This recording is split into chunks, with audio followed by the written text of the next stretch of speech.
Welcome back in on ColaTown, Episode 2. Glad you're on board for this January the 12th, 2026. My name is Kevin Cohen. We are together till 10 o'clock, and we are excited to continue our parade, if you would, of guests. We, again, say our thanks to Chief Christopher Kipp and Firefighter Chad Rankins for joining us in the first half of the program. Now I want to turn our attention to our furry friends and talk a little bit with our friends from the Columbia Animal Services.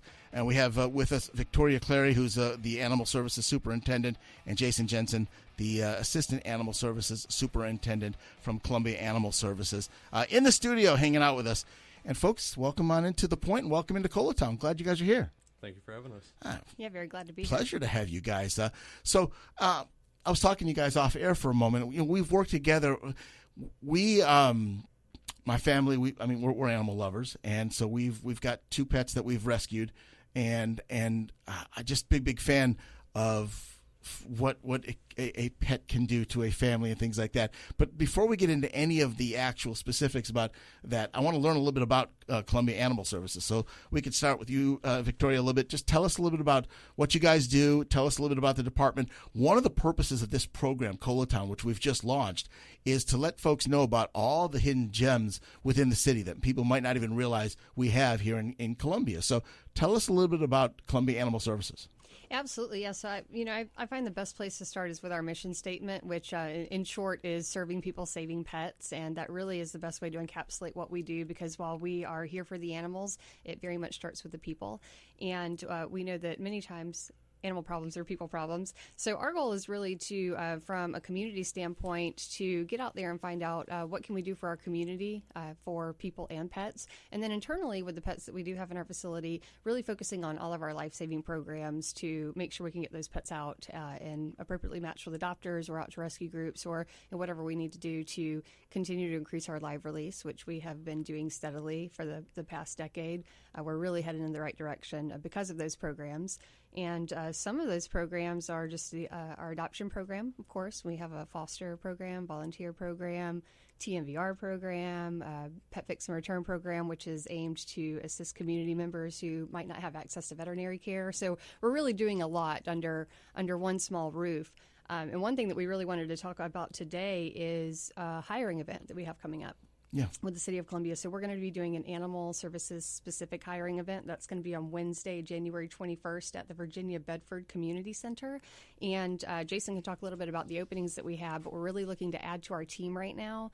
And we can talk about those positions and how anybody who's interested could come join our team and help serve people and save pets. I want to focus on that more in the second half of the visit, because I want to make sure people understand what's going on, what you guys are doing, and let folks understand what it is that's available to them.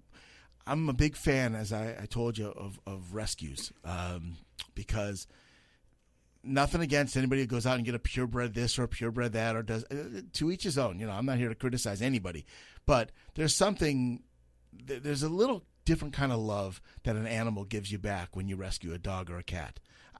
I don't know how to explain it other than just having rescued a dog and a cat. We have one of each at our home. I don't know, that dog Adrian for 10 years now is a little bit different, and that cat Finny is just a little bit different. And there's something different about when they look you in the eyes and you're going down a row and you see animals, and all of a sudden it's like when we picked out, and this goes back to the first cat I ever rescued named Dino. I'll never forget walking through there, meow, meow, everywhere. There's meows, whatever, take me. But it was almost as if when I saw Dino, I didn't hear any other animals. All I heard was Dino saying, I'm the one.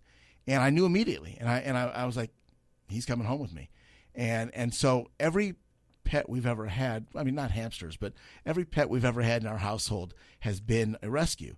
And there's just something more satisfying about going and getting an animal, knowing that you're going to change the path of that animal's life and your own lives with that love. It might sound cheesy, but it's kind of how I feel.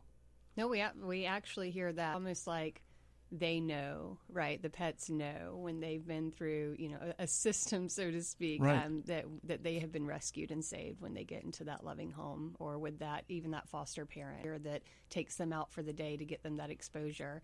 There is absolutely a different kind of love that you're talking about that can come from that. It's really cool. It's really, really special. Jason, when it comes to some of those things that you just heard Victoria talking about from the standpoint of like even fostering or taking you guys let people come for the day. Explain how all that works. So as Victoria mentioned, these are our life-saving programs. It's very much what sums it up. These programs are geared towards saving lives of these animals in the shelter. The foster program specifically, you are promoting neonate kittens, underage animals that have special needs and medical needs, or even our adoption ambassador tier, where these are adoption-ready animals that just need exposure outside of the shelter environment.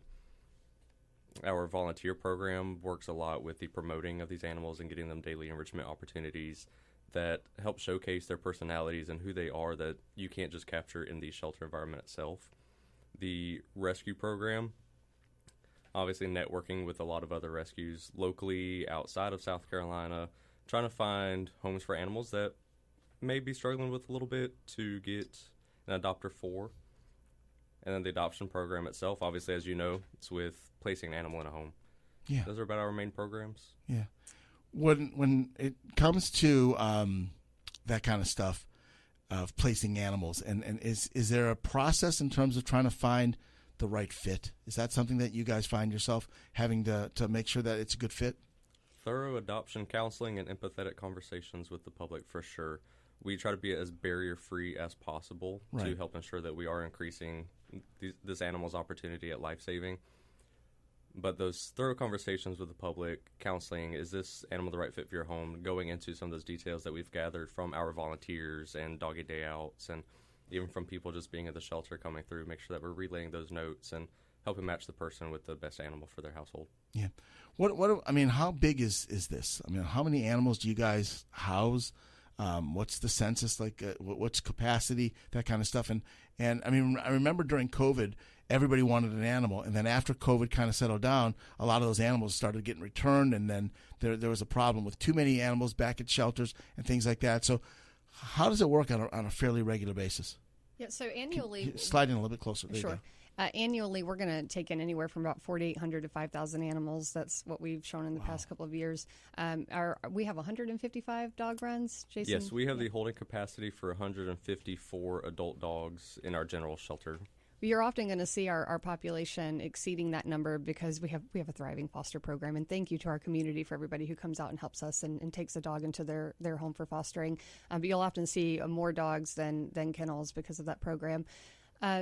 So that's about our volume on an annual, but we are seeing intake go down year after year. The same as euthanasia is going to go down because those two are going to correlate, right? But the life-saving programs are the biggest part, and that's what's going to continue to improve our numbers with the decreased intake, decreased euthanasia, and so they're vital programs that we encourage anybody to step up and be a part of. So ultimately, we want people to come in and adopt animals. That's the true goal. Absolutely. But if you can't take someone home on a permanent basis, let's talk a little bit about the foster program a little bit. Who is the perfect foster parent for an animal? Anybody who has availability. Well, there's going to be so many different types of foster cases, right? So it's depending on what you're looking for. We're going to have canines and felines, as Jason said, from ages of neonate into adult, and they're all going to need foster for various reasons. So it could be a medical reason. It could be just a needing reprieve from the shelter or to get out for the day. So depending on what you're looking for, we're going to match you with the foster cases that we have in need. And like Jason mentioned, we're also very barrier-free, so it's not hard to join any of our programs. Usually it's just a simple application process, and then we get you into our platforms online for fostering to see who's actually in need.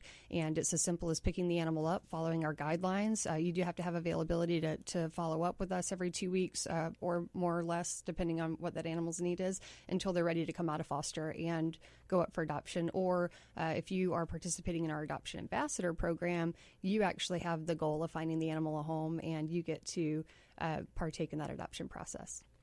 It's a lot of opportunity, if you would, for the community to really step up. And I just don't know if the majority of people that are hearing, which is why I'm so glad that you guys are here on ColaTown with us. I just don't know if people realize this is something that the actual is involved with the city of Columbia. I don't know if they realize that the city has this versus some of these private or other groups that maybe you hear about that maybe get more publicity because they do this and they do that. But you guys have been around for a while, and has anybody ever like kept track of how many adoptions you guys have had, like in your history? How many animals you've placed? Any idea? Thousands of... For the duration of our history? Oh, gosh. I mean, can you imagine, like, hey, you're the 250,000th dog that we've... I mean, congratulations, fluttering and streamers come flying down when Fido gets taken home. It'd just be fun to kind of have an idea of how many animals you guys have helped find homes for. We are adopting out on an annual basis anywhere from 1,000 to, again, we have many outlets for animals. They could go into rescue groups, adoption, so they could transfer to other agencies. But we right now are lingering at about an 85% live release rate, which is huge. And that number, again, with community support, is only going to get better and be stronger. Do you guys have like offices that are near the kennels? I mean, do you hear dogs barking all day long? Does it even register anymore, or have you tuned it out? All day long, but I do think that we get used to it. I was thinking you tune it out a little bit. It's like white noise at this point. Yes, I would think that almost becomes a situation where you hear them, but you don't even hear them at some point. Absolutely, I actually think I need noise to be able to sleep at this point. Yeah. Do you get a chance? I mean, are you animal lovers yourselves? Absolutely. Yeah. Of course. Do you go in and get a chance to play with the animals at all?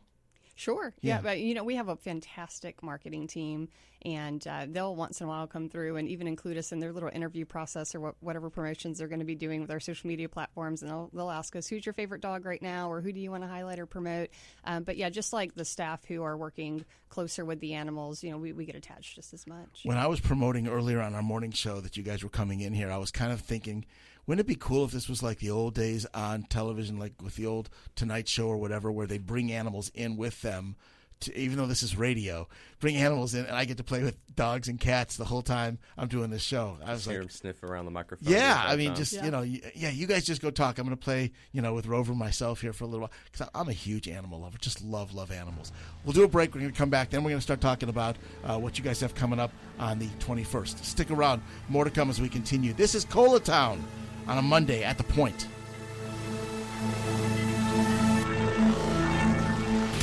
Hey, welcome back in. Glad you were with us on this edition of ColaTown.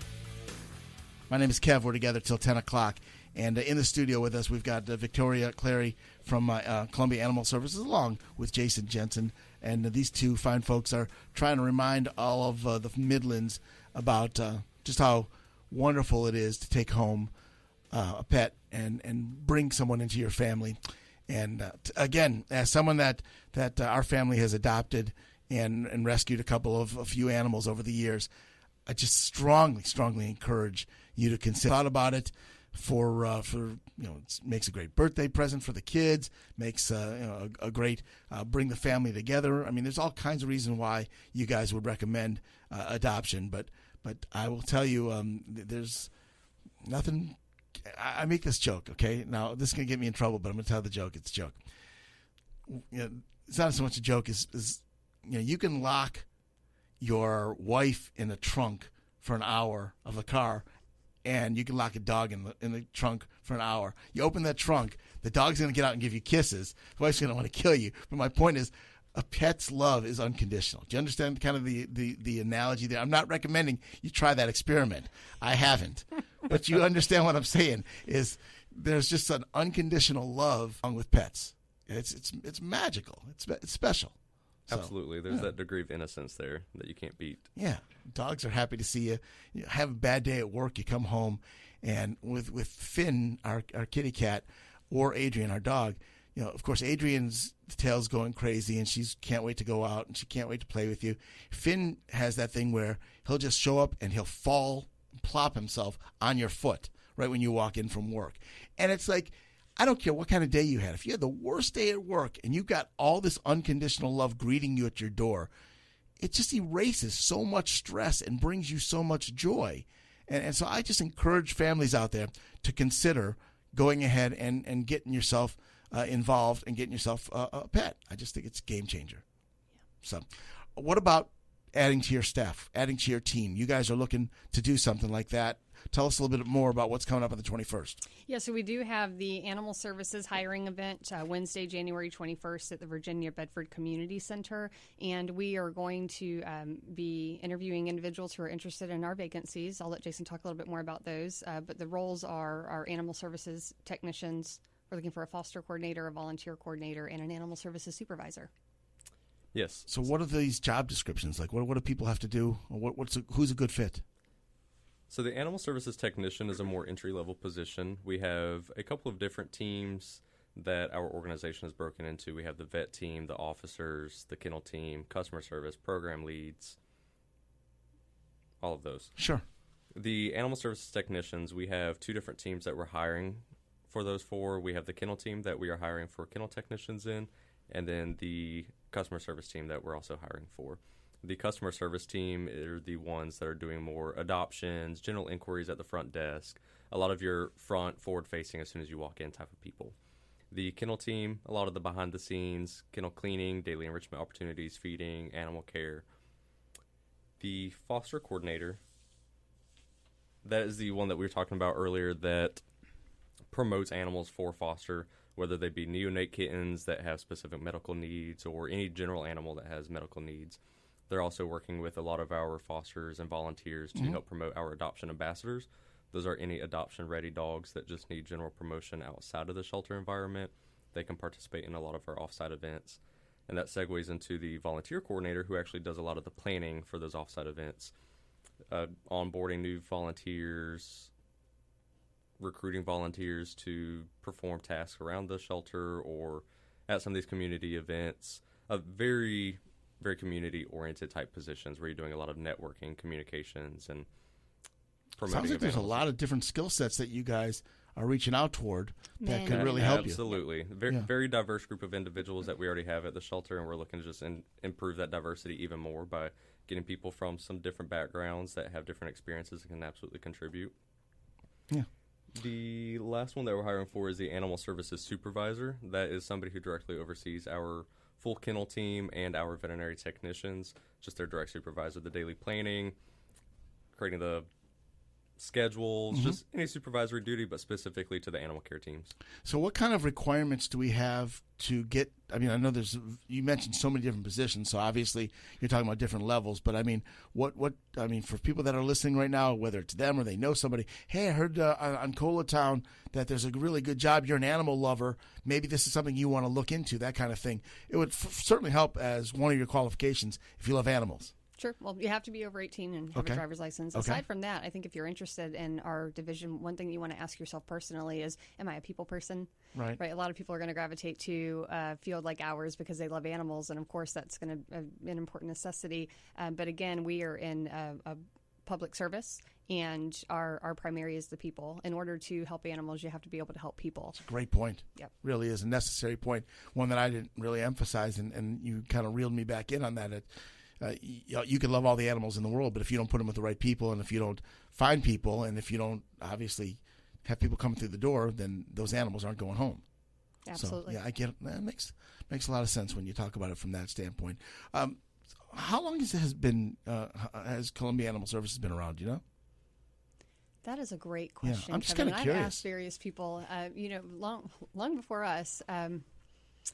There was a shelter before the one that we have now off of Shop Road downtown, maybe back in the 60s. Really? Yeah. Okay. Yeah. I'm not exactly sure when we were founded, though. Right. I was just kind of curious from the standpoint of that, because I think about the fact that, again, one of the things we hope to, in a positive way with this program, and we just launched ColaTown last week, is I really hope we can use this to expose what I consider the hidden gems within the city. And I would think that what you guys are doing, even though you've been around forever, you need more exposure, because people need to know when it comes to this kind of thing that you're around, that you're available, that you've got dogs and cats right now that are ready to go, of all different ages and different things like that. How does it work from the process? Let's just say we got about 5 minutes. Let's just do a hypothetical. Mr. and Mrs. So-and-so walk through the door. Boom. Take me from that step. what happens next? They tell you what they want, and Are they looking to adopt? right. Yes. Yes. So take me through. Very easy process, really. Again, we try to be as barrier-free as possible. So their first step is just signing in at the front desk, letting a customer service attendant know whether they are interested in a cat or a dog. They get pointed in the right direction. They are welcome to walk around most of our dog calls as long as they have signed in at the front desk. Keep an eye out for somebody that may pique their interest just based off of their initial observations. If that's the case, then they just go let one of the young ladies or gentlemen up at the front desk know who they're interested in meeting. Take them out, spend a few minutes with them in one of our meet and greet areas, and then that's when those conversations start about whether this animal's the right fit. Do you have other dogs in the household? Do you have cats in the household? What energy level are you looking for? Does this dog really feel, or do you feel that this dog meets that expectation that you have for a pet? And then, thankfully, we actually have the foster to adopt option, where if you're not 100% certain, you can actually take that dog home for a 2-week trial period and kind of give it a shot without having to make a set commitment. Or if you know in the moment, I love this dog is going to make a great addition, then you can go ahead and outright adopt. But we try to be as barrier-free as possible, have those conversations, and just ensure that we're being as thorough as we can. How long does the process usually take if somebody walks in before they get to take their fur baby home? Once they've actually made the decision that I'd like to adopt, it 15 to 20 minutes, depending on how busy we are. And, we do make it relatively easy for people, right? Because we want to see animals get out into homes, but we also have options set up on the back end. If for some reason you got home and it didn't work out, there's a 2-week window where you can return. But there's a lot of education and counseling that's going to go in prior to signing that foster contract, so we can make sure, or that adoption contract, so that we can make sure this is the most compatible fit that we could potentially foresee. Sure. Any guidelines for people that are first time, that have never had a pet before, dog or cat? Any suggestions in terms of what they should be doing, or is it really, again, to come down to because I think about, well, I live in an apartment, or B, I have a big backyard, or there's different circumstances. So you want to find the right animal based on those circumstances. But if somebody's never been through this process before, any tips? Do your research and evaluate your lifestyle and evaluate your expectations. Don't go into it thinking, I just need a pet, or I want a pet, and I'm going to feed them twice a day, take them out for walks. There's a lot more that goes into that. So really evaluate what your expectations for having a pet are and what your lifestyle is and how you can incorporate that pet into your lifestyle. Yeah, it makes a lot of sense when you think about it. If you're somebody that gets up at the crack of dawn and is gone all day long and doesn't get home until, nighttime, then I'm not sure it's a great idea, for you to have a dog.